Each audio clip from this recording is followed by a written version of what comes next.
Olá a todos! Vamos, em nome do Senhor Jesus, iniciar o estudo do resumão da lição 11. O tema de hoje é Financiando a Obra de Deus. O primeiro tópico diz, algo para todos. A pergunta A, qual é o método de Deus para aperfeiçoar e unir suas ovelhas dispersas? Lá em Efésios, no capítulo 4, vamos ver o versículo 11, que diz assim, e ele mesmo deu uns para apóstolos, e outros para profetas, e outros para evangelistas, e outros para pastores e doutores, querendo o aperfeiçoamento dos santos para a obra do ministério. Então aqui o apóstolo Paulo, ele cita os dons que Deus deu, uns para profetas, outros para doutores, né? Então, Deus usou os dons que Deus deu aos homens, né? Para que façam o trabalho, para unir suas ovelhas dispersas, para a conversão de almas. E lá uma parte do pensamento inspirado diz assim, os dons, né? Esse é o meio que Deus ordenou para o aperfeiçoamento dos santos no conhecimento da verdadeira santidade. Vamos à pergunta B. Como isso envolve um dever e um privilégio para cada crente? Então a própria pergunta diz, é um privilégio quando você reconhece que recebeu um dom de Deus.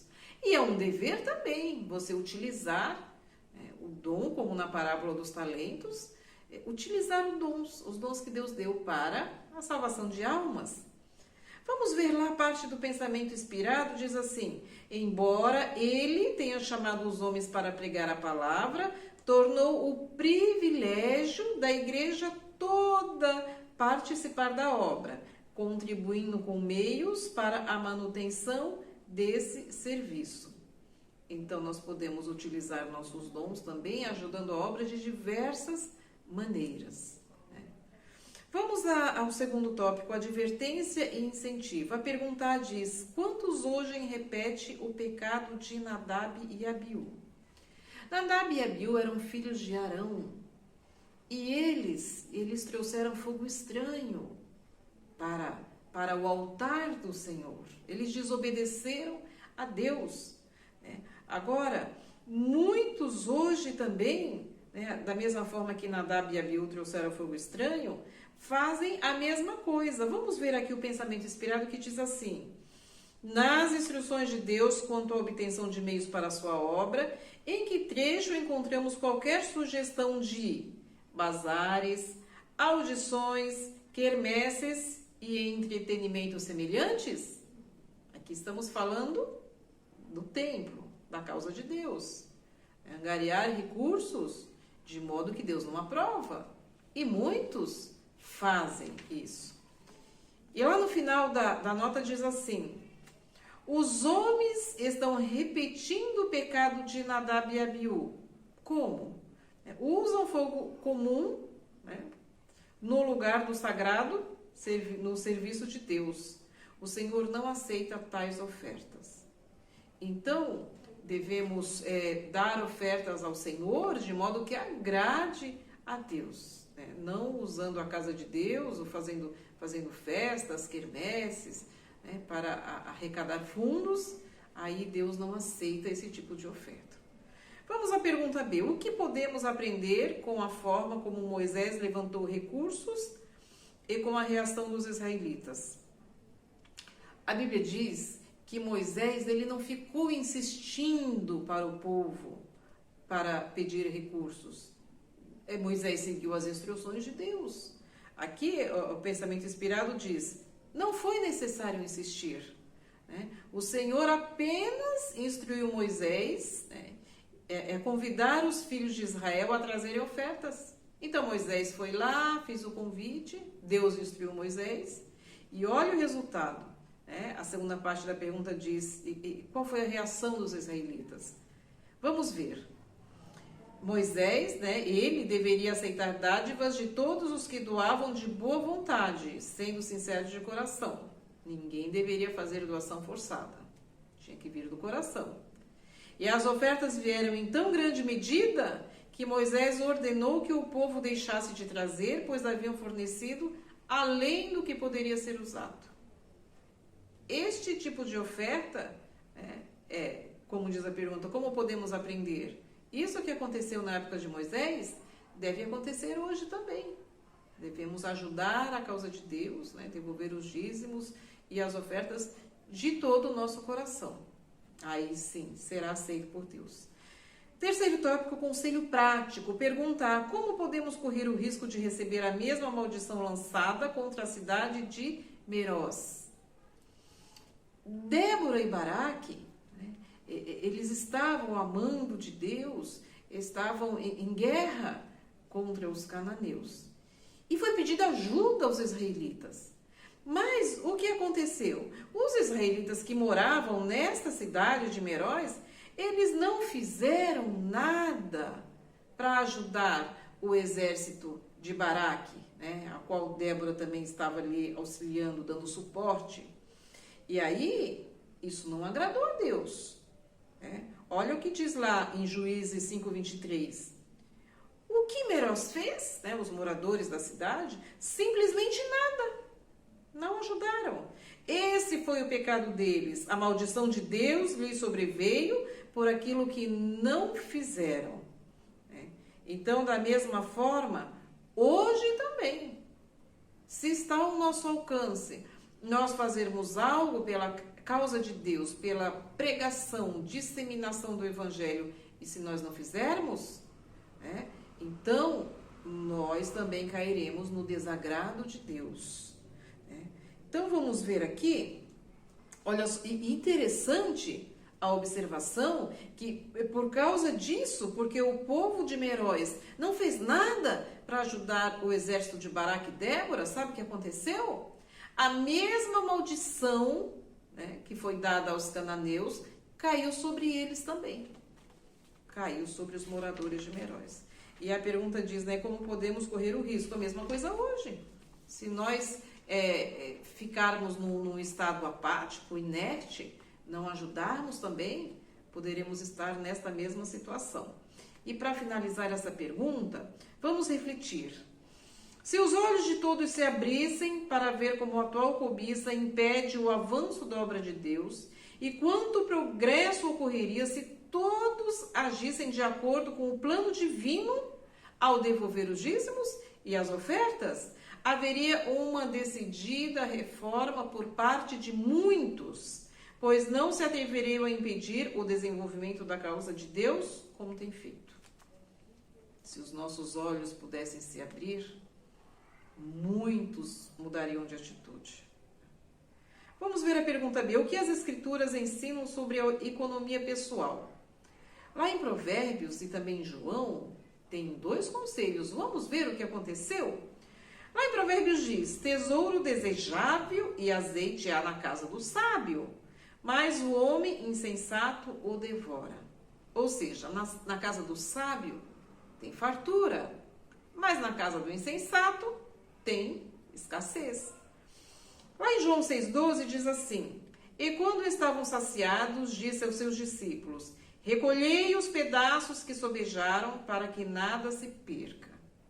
Aqui, quando Jesus multiplicou os pães, sobraram muitos pães, sobraram 12 cestos de pães. Então, a ordem de Jesus aos discípulos foi, recolham as sobras, nada deve se perder. Então, da mesma forma hoje, nós devemos ter uma boa administração sobre a nossa economia pessoal. Vamos ver agora a pergunta C. De que forma os clamores macedônicos de hoje exigem algo de cada um de nós e como somos abençoados por atendê-los? Vamos ver aqui. Que clamor macedônico? Vamos ver em Atos 16, lá no versículo 9, o que foi que aconteceu na época do apóstolo Paulo. E Paulo teve de noite uma visão em que se apresentava um varão da Macedônia e lhe rogava, dizendo, passa a Macedônia e ajuda-nos. E Paulo teve essa visão, então ele foi lá para a Macedônia ajudar. Porque Deus avisou Paulo em visão. Hoje também nós temos esses clamores macedônicos, como diz a pergunta, né? Mas assim, no sentido figurado, né? Hoje os clamores são no sentido figurado. Olha o que diz aqui o pensamento inspirado. Devemos colocar no tesouro do Senhor todos os meios que pudermos economizar. Campos carentes e não trabalhados têm clamado por esses recursos. Muitas terras têm ressoado este clamor. Passa e ajuda-nos. Assim como aquele varão macedônico, né, foi apresentado em visão para Paulo, muitos hoje também estão clamando. Ajuda-nos. A causa de Deus precisa de ajuda.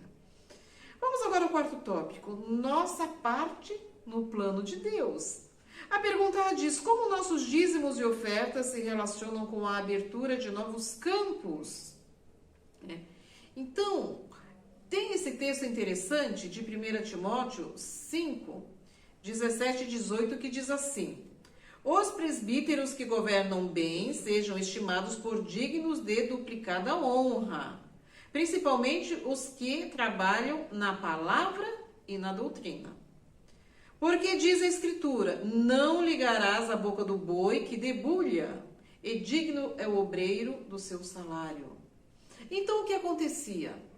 Naquela época, os bois, eles eram utilizados para separar o trigo, para debulhar o trigo. Então, colocava-se os bois para pisotear o trigo, e ali a casca saía, depois eles pegavam, né, numa peneira, e a casca ia ao vento, e a parte mais pesada, o grão de fato do trigo, ficava ali, era separado. Então os bois ajudavam muito nesse sentido. Mas o que muitos faziam? Colocavam mordaça na boca do boi, para que o boi, ao trabalhar, né, ao ajudar nesse serviço, o boi não comesse nada. Mas Deus falou: não, o boi não está ajudando? Não é para colocar mordaça na boca do boi. Deixa que ele coma ali os restinhos de trigo que sobrar, não tem problema. Então Deus fez essa lei. Isso era uma lei entre o povo de Deus. Então, se Deus fez essa lei para proteger, né, os bois, quanto mais os seus servos. Se o boi tinha direito ali ao trabalhar, será que os servos de Deus também não têm esse direito, né, do alimento, por estarem trabalhando para a causa de Deus? Então, aí diz o final do verso: digno é o obreiro do seu salário. Agora, a pergunta diz: o que nosso dízimo tem a ver com a abertura de novos campos? As nossas ofertas, os nossos dízimos, eles são direcionados para os obreiros abrirem novos campos. Os nossos recursos são fundamentais para a abertura de novos campos. Vamos agora, então, à pergunta B do quarto tópico, que diz: como Davi nos incentiva a sermos doadores generosos? Lá em 1 Crônicas, no capítulo 29, vamos ver o versículo 10. Davi falando: Davi louvou o Senhor na presença de toda a assembleia, dizendo, olha as palavras de Davi: bendito sejas, ó Senhor Deus de Israel, nosso Pai, de eternidade a eternidade. Agora, mais à frente, diz assim: tu estás acima de tudo. Então, as palavras de Davi para o povo, né, para Deus, ele reconhece Deus acima de qualquer coisa, acima de tudo. E lá no versículo 14 ainda diz assim, Davi ainda faz uma reflexão: mas quem sou eu e quem é o meu povo para que pudéssemos contribuir tão generosamente como fizemos? Ele até se sente indigno. Poxa, que privilégio eu poder contribuir. Quem somos nós? Nós somos indignos, mas, né, o Senhor proveu que pudéssemos contribuir, eu e meu povo.